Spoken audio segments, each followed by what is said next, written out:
Hey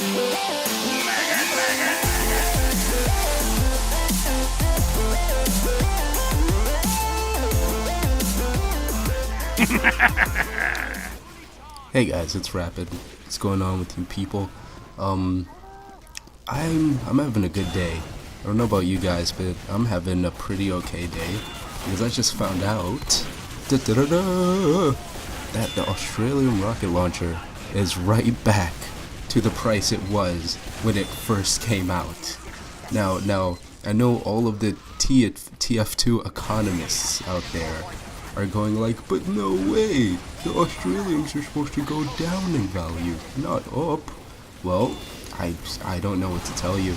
After going all the way down to 2.3 to 2.4 buds last May, it's now all the way back up to 2.6 to 2.9, almost 3 buds it's now worth. So that's amazing to me.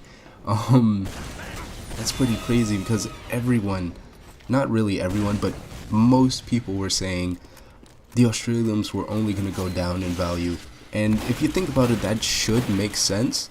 But I don't know, maybe it's just that the Australium rocket launcher is so much more rare than the other Australiums. Maybe that's it. Maybe it's something else. Maybe people were just expecting it to go down lower than it really was.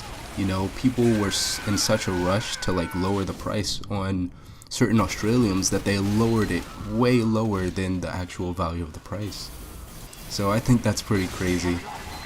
In addition to the Australium rocket launcher, the strange Australium Islander is also up in price from 1.5 buds last month. Now it's almost 1.5 to 2 buds.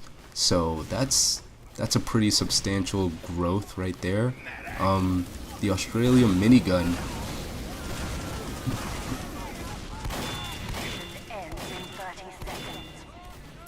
I had to burp, excuse me.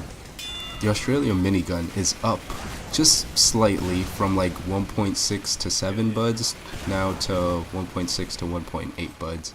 So that's not as much, but that's still more. And people were saying, oh, the prices are gonna go down, they're gonna go way down. But technically those people got it wrong because the prices went down and then they went right the fuck back up, which is amazing. For example, I can kind of understand why the Australium Islander went up so much in value. They lowered the price way lower than it really like deserved to be lowered. I think if I remember correctly, there's only like 15 of them in the entire game.